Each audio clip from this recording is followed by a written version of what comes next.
Nandito po tayo sa nursery namin ngayon sa San Jose del Monte, Bulacan.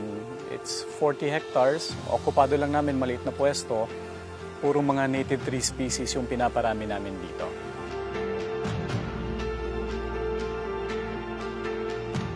Ang kumpanya po namin yon yung Dendrotonics. We are a technology company which specializes in agroforestry.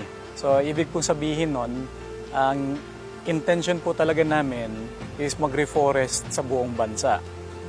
And we focus on 3 main business lines. Ito po yung agarwood, timber plantation, tsaka yung flower parks development. Ang pinanggalingan po ng Dendrotonics, Latin po yon. Ang ibig sabihin ng dendro, mga puno. Tapos yung tonics, ibig sabihin naman nun, kalusugan. Lahat na makikita nyo nakatanim dito, puro po siya mga native trees. Of course, pinag-aralan din namin yung mga ibang agroforestry products kagaya ng palm oil, bamboo, napier grass, jamelina. Kaya lang, hindi profitable yung karamihan sa nabanggit ko. So we settled on the 3 business focuses namin. 3 ang pangunahing layunin ng Dendrotonics. The number 1 is, we honor God the Creator. Kasi habang magsasalita ako, maintindihan nyo lahat na blessed po ang Pilipinas. Napakayaman natin. And number 2 is, we would like to build our country. We would like to make the Philippines great. Internationally ito. Global positioning ang pinag-uusapan natin. The third is, gusto namin pagyamanin yung mga Pilipino. We would like to build wealth for as many Filipinos as we can. Hindi naman lahat kaya namin maabot, pero yung sa maabot lang namin. So, yun po yung 3 objectives namin. Kami, ang preferred namin na biodiversity is yung native na biodiversity.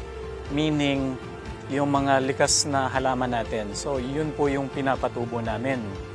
And then, the reason na ginagawa namin yun kasi, yung native plants natin support native animals and insects. Yung native animals and insects natin support native viruses. So, pag nawala po yung native plants and animals, mawawala yung native insects, yung mga native animals, yung mga native viruses po, kakalat lang sa susunod na hayop. So tayo po yan. That is how we create pandemics like COVID-19, dengue, malaria.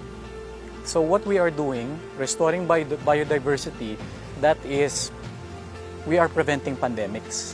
Siyempre, galing tayo lahat doon, di ba? Ayaw nating maulit yon. That's one way of preventing it.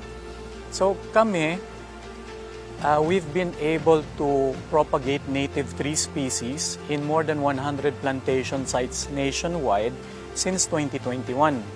Mahirap noong una. Nagsimula kami, 4 lang, but now we have more than 100 plantation sites. And doon sa mga plantation sites na ito, you have agarwood syempre, you have the other native tree species. So, pinagkakakitaan mo siya. At the same time, nagre-restore kami ng biodiversity. At the same time, nahahabol namin yung target namin na national reforestation.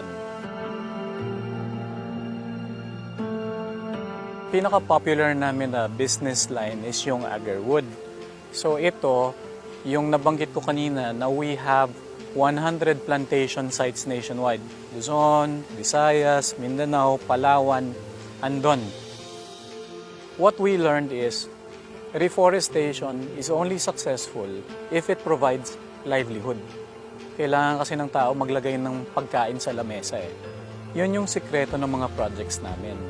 For us to successfully reforest, kailangan naming kumikita yung mga projects. We have to provide good income, hindi lang basta-bastang income, malaking income sa lahat ng mga project partners namin. That is the secret to our reforestation.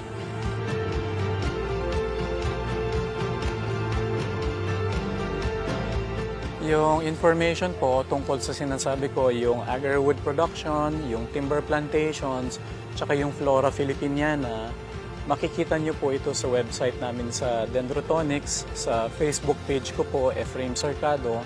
Pinopost po namin doon kung kailan kami nagko-conduct ng webinar. Usually, kada linggo yon or every other week.